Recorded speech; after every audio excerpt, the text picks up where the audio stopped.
Okay, folks, so the honeymoon phase is over for New World. We are a month into this launch, over a month actually, so we need to talk about all of the problems with the game.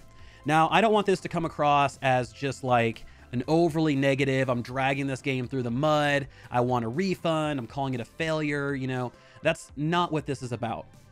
When it comes to growth, constructive criticism and feedback are necessity. You have to have those two things, or else you don't know what's wrong. You can't pinpoint the problem and solve issues if no one brings those issues up.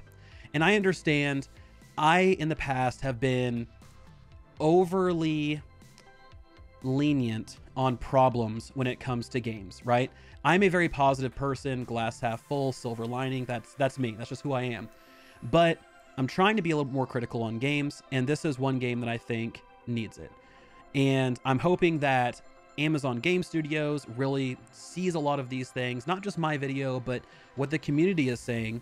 And then they take all of this feedback, all of these kind of finger pointing of, hey, this is a problem, and they go out and they fix it.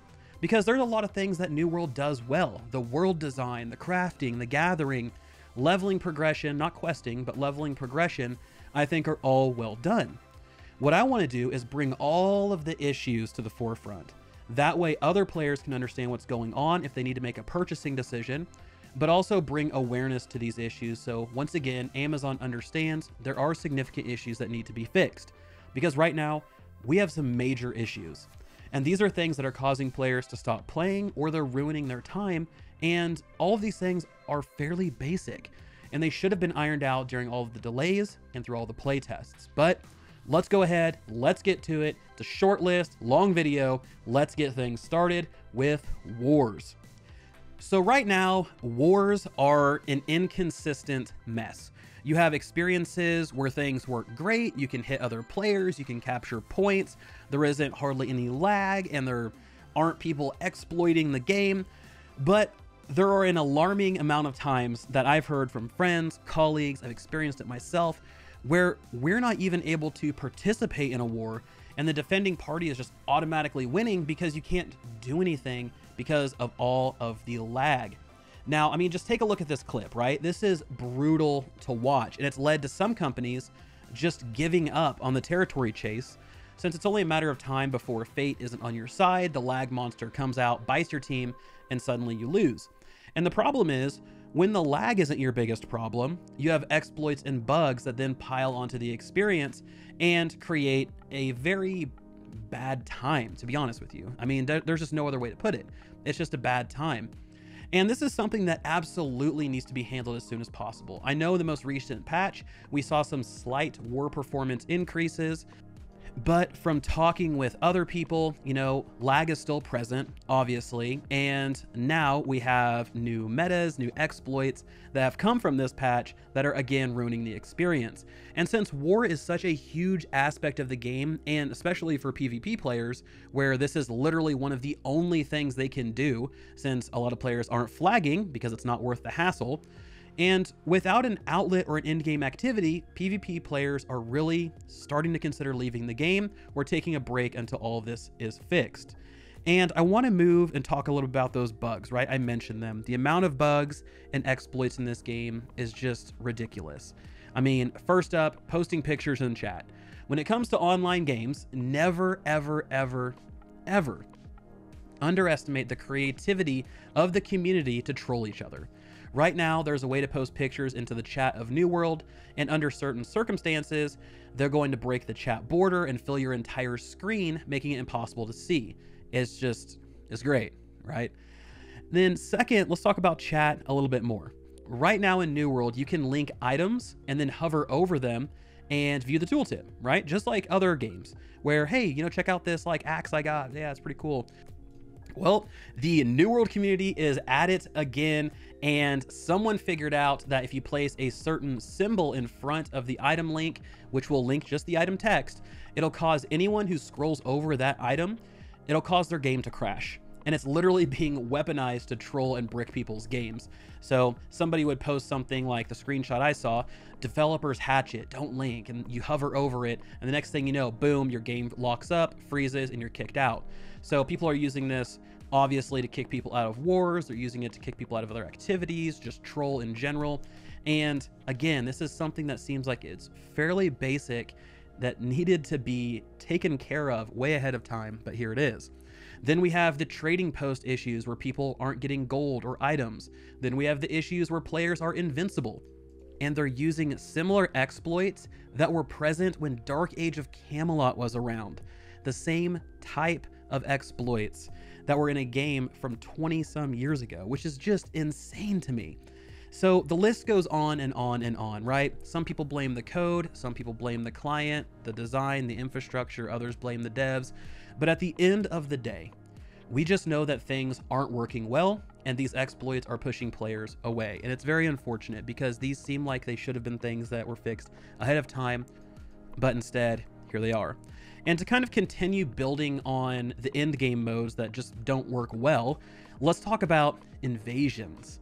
So invasions are inherently flawed because right now it's almost impossible to repel every single invasion wave. And there are a few issues that I've seen discussed that might help, right? One person said you should lower or remove the level requirement for invasions and then scale players and enemies individually for this mode.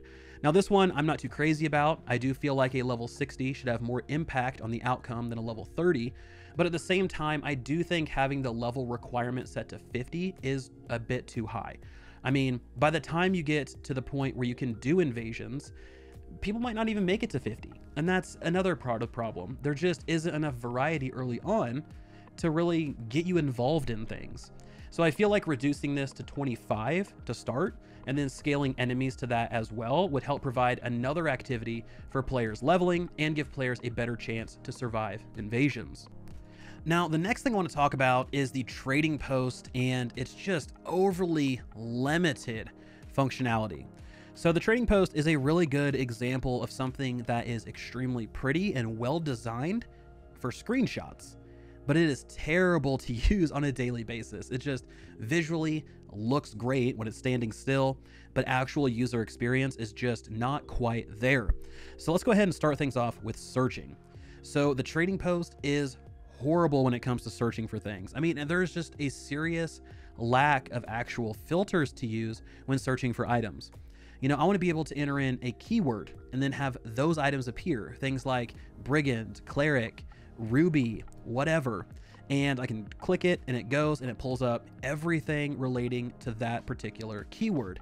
Instead, I have to go in and search for a specific item or type a keyword in and choose a specific item, look at those listings, hit back, click it again, look for a new one, hit back, and it's not designed well for the actual player themselves. And now I understand you have these filters where you can click on perks or gems and you can add a gem slot or a certain gem that's in that slot or a certain perk.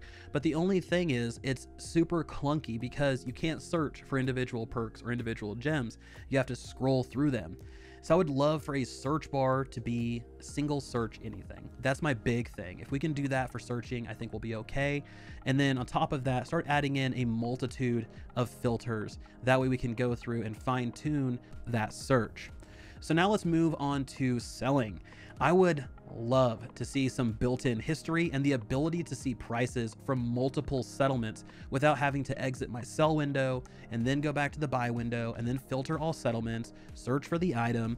And again, this is just clunky, it's not smooth, and it's something that they can change over time. Again, this is a very simple fix and something that they probably will fix in the future, but this is the way it launched, so we're going to be talking about it. So that kind of wraps up the trading post and limited functionality. Those are the big things. Are there other things packed in there? Of course there are. But for now, just talking about those two, I want to move back into activities and talk a little bit about what you can actually do at level 60. So hitting 60 in New World can be a big deal depending on what type of player you are, right? But the issue is there's a huge letdown on most of the content that you run into once you're level 60. Because it's either not solo friendly, it's disabled, or it isn't engaging to actually do.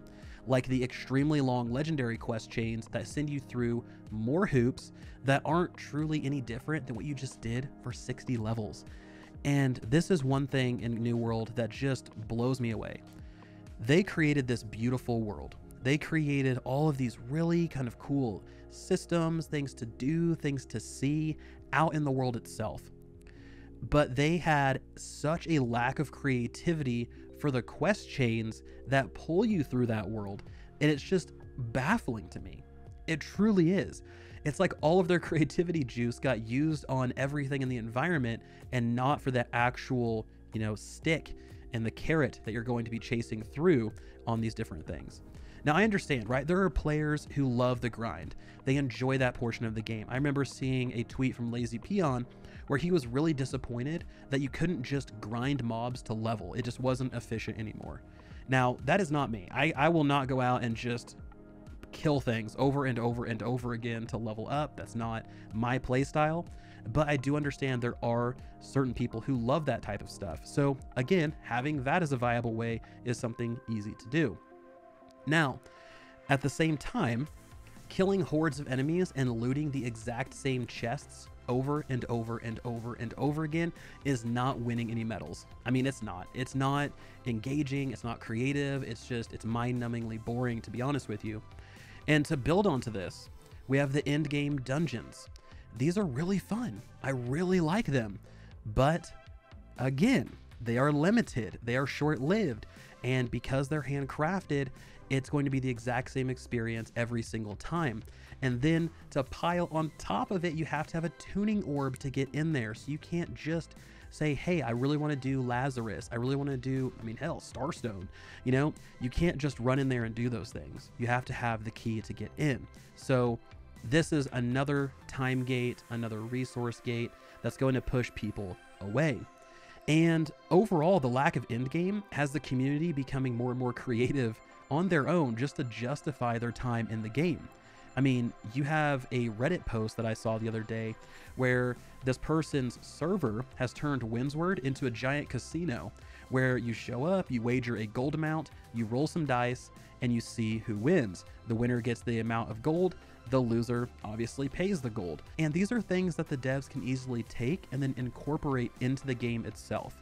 I would have loved to see raids, rotating weekly events, costume contests, fishing tournaments, and all these additional things that you can do. Even a additional expedition difficulty that's only available at level 60, like heroics or mythics, and then add that on top of all of the other modes that aren't working properly that they continue disabling, and you're going to have a decent catalog for things for people to choose once they hit 60.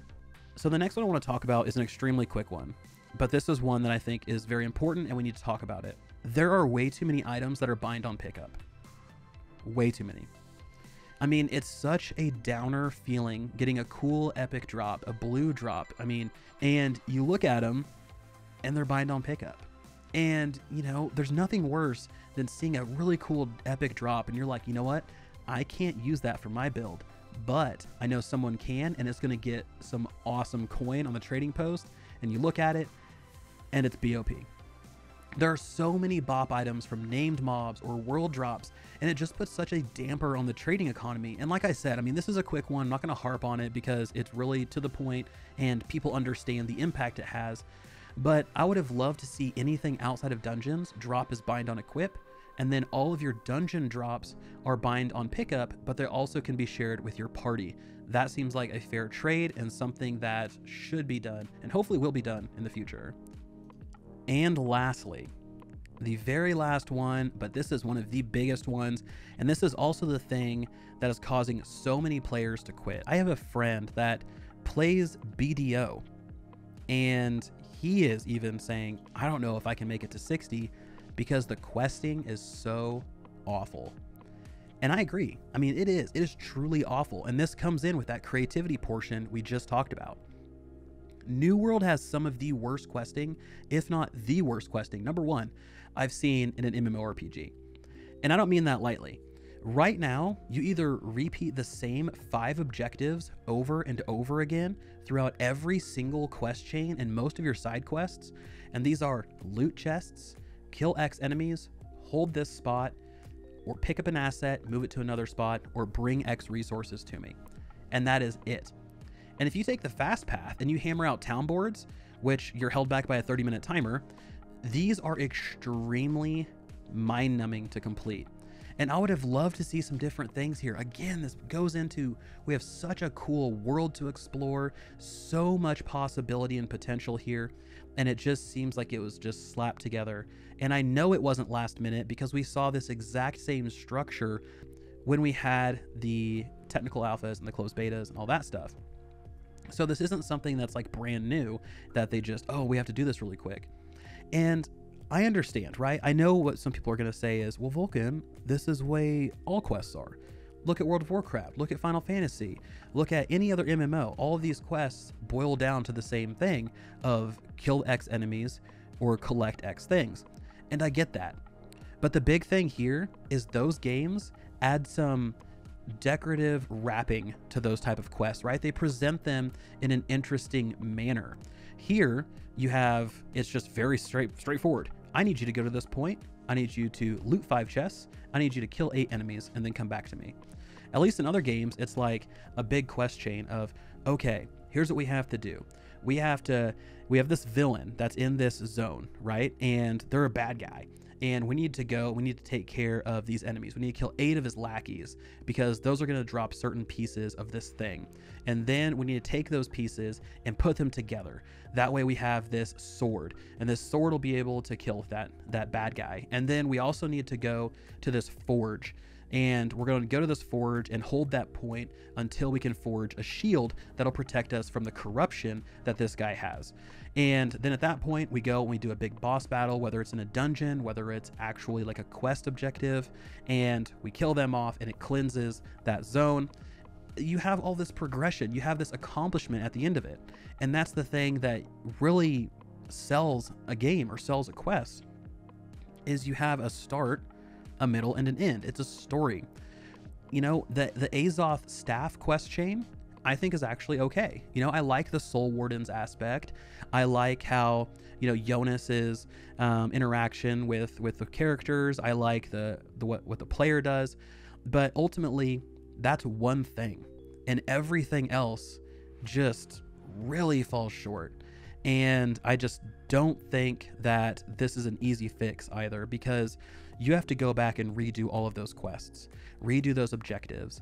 And the problem there is you have quest IDs, you have things linking together, you have all of this back-end stuff that isn't going to be simple to fix. It's not like I can just go in and say, oh, instead of kill these 10 things as an objective, instead we're gonna go here and here and here and here.